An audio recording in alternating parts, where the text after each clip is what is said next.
they have been protesting peacefully for this long with these demands. And the government has done jack shit. Let us begin with what is going on first. So I have seen a bunch of interviews by Sonam Wangchuk also. And one thing he keeps mentioning is don't make it about him, because BJP is trying to make it about him and make it about the people of Ladakh and their problems. And I do tend to agree with him. But of course, he has become the central figure of this whole protest that has been going on for years now, 2 years, more than 2 years. And also he has become a central figure in the violence also, thanks to BJP government. And we will come to how that happened as well. First things first, what is going on? So you must know that Sonam Wangchuk has been protesting for more than 2 years for a few things. One is 6th schedule, second is separate statehood, third is more opportunities for people in Ladakh because there is a lot of unemployment there and more rights for the tribal people there in general. He has done 2 hunger strikes, he has done a giant march to the border, and he has done a march from Ladakh to Delhi also. He was stopped at the Haryana border and sent back home. And now this was another peaceful protest that was happening. Now 2 people, senior leaders who were on hunger strike, they were hospitalized. I think on the 21st September is when they were hospitalized. And a lot of people got really angry at that. The government said that they will be talking to these protesters in October first week. But these people went to the hospital 15 days before that. Essentially, people got mad, like very mad. Right? And this is, I'm giving you the version that Sonam Wangchuk has given to Lallantop, and also I have read in Al Jazeera and this Hindu article. So I'm combining a few things together. Now what happened is that on the 24th, while the protest was going on, a group of protesters who were already very angry with the Sonam Wangchuk group of protesters, because they were like, you have been trying to protest non-violently through satyagraha, through Gandhian methods for so long, and the government is just playing us. According to Sonam Wangchuk, around 500 people broke off from the peaceful protest and started marching towards the city in Leh. Then 15 minutes later, there were about 2,000 to 2,500 people, young people who gathered there, and they started torching buildings, doing arson, torching vehicles. They burnt down the BJP headquarters. They went to the council's office. They burnt that down. They burnt out a few shops, government buildings, government vehicles. So it erupted. That whole thing erupted.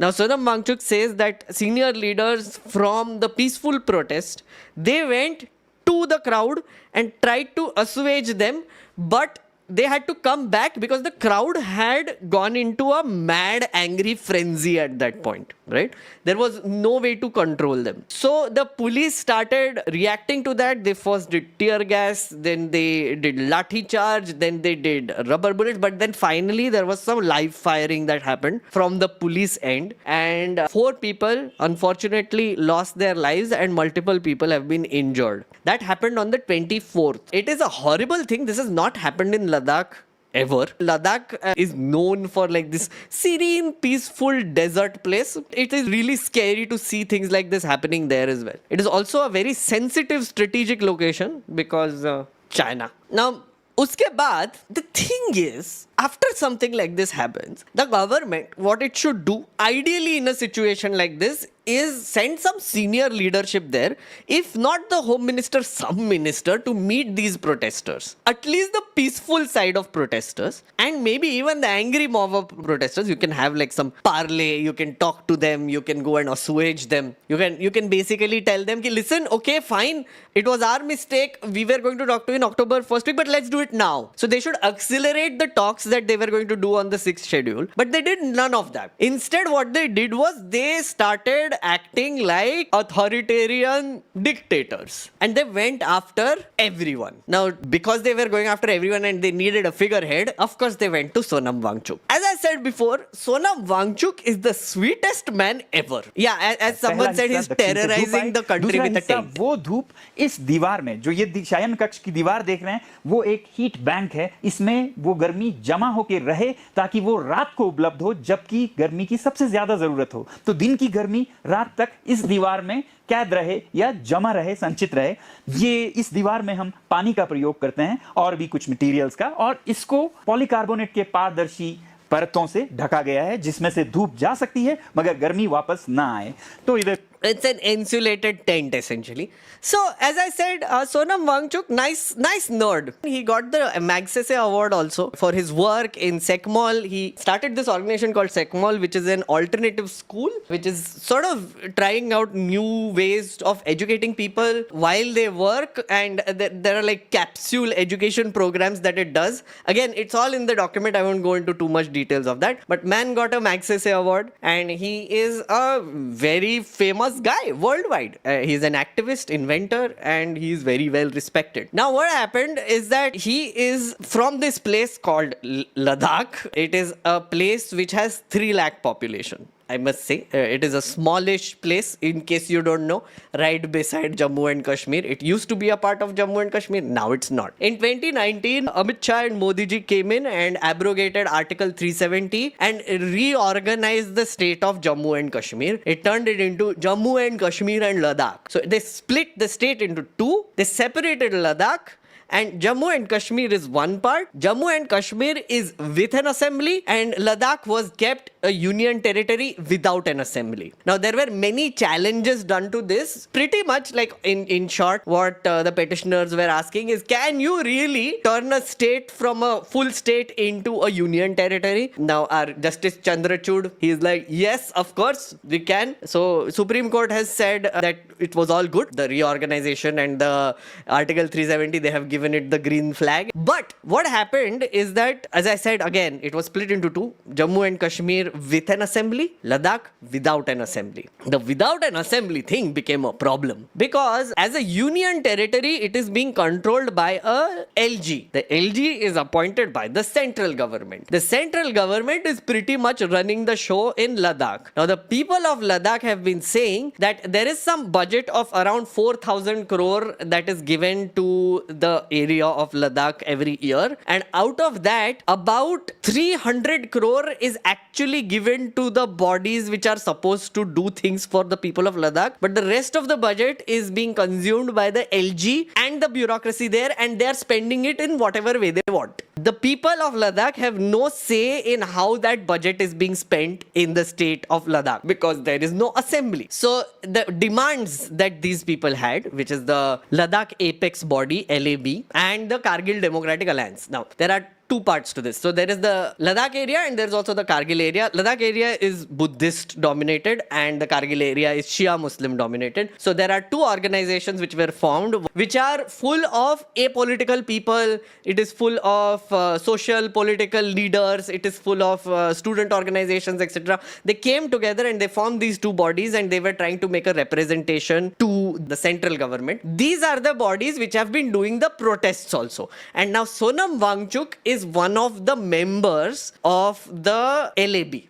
Now, the government has been giving them a lot of assurances. Let me tell you what their demands were. The main demands of the people of Ladakh and Kargil have been that एक तो उनको full statehood चाहिए. Very simple, right? The people of Ladakh need representation. So they need an assembly-like body which would help them take decisions and spend their budget on the people of Ladakh based on what they need. And Kargil also same. The second is they want 6th schedule to be implemented in Ladakh. What that means is that there is an Article 244 in the Indian Constitution which allows for autonomous administrative regions. Once it is declared as an autonomous administrative region or autonomous district councils, ADCs, they will govern a tribal majority area in the country, right? In Northeast, there are many places where these ADCs are currently active.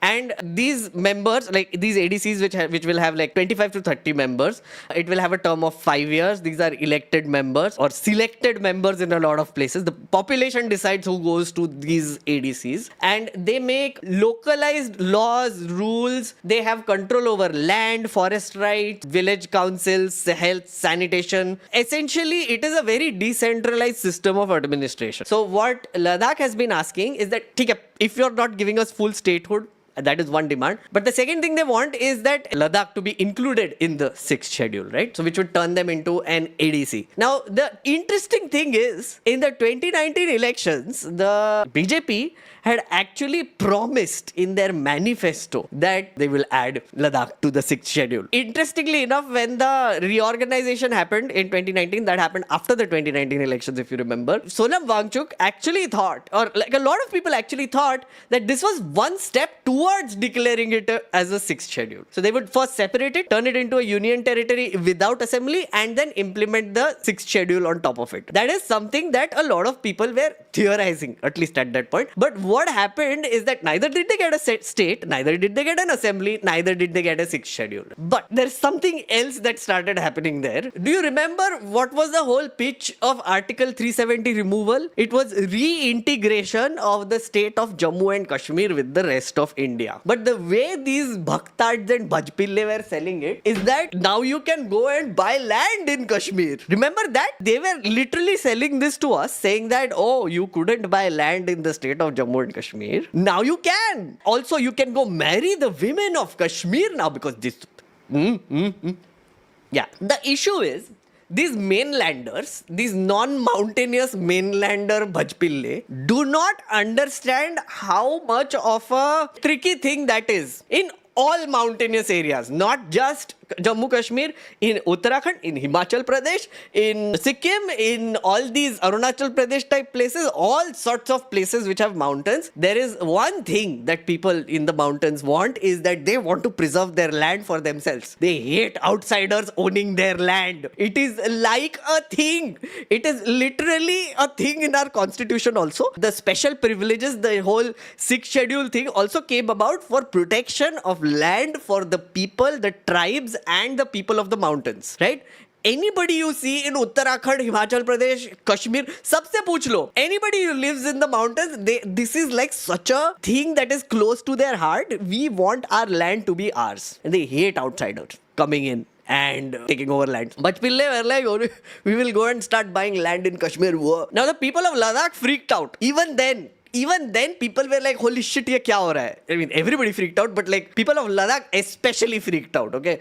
Then in 2021-22, after the pandemic, there were reports coming in that a lot of outsiders are taking over land in Ladakh. Apparently, according to records, around 230 outsiders actually bought land in Kashmir. And there were also, some people were trying to buy land in Ladakh also. Now that genuinely freaked people out. There were reports during that time, you will see in BBC, in a lot of places where there were a lot of protests broke out, where they were like, hey, boss, don't do this.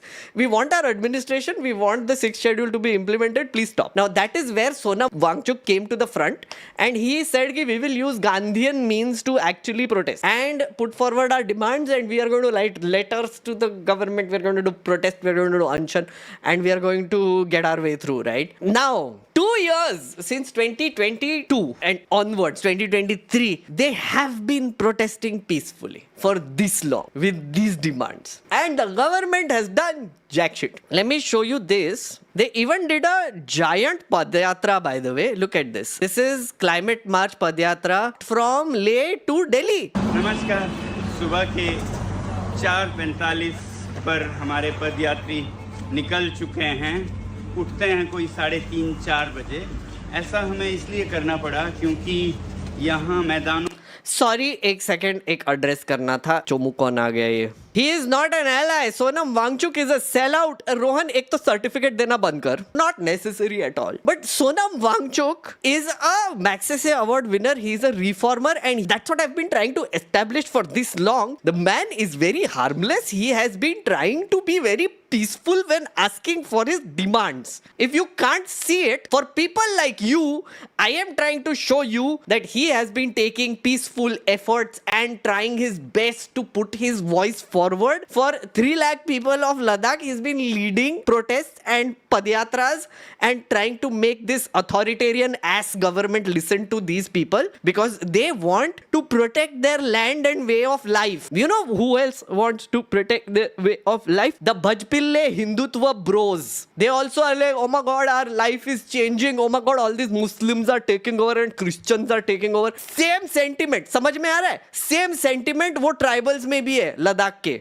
Indigenous people of Ladakh, they also feel that, oh, all these outsiders are coming and taking over our culture and land and whatever. Same thing. Sonam Wangchuk is one of those people who is trying to speak in favor of his people. Okay, I'm done ranting. Go back to Sonam Wangchuk. कल दिन में हमने देखा कि 37 degree तो thermometer पर था, जिस पर अगर धूप का असर जोड़ें तो ये 47 डिग्री का असर देता है.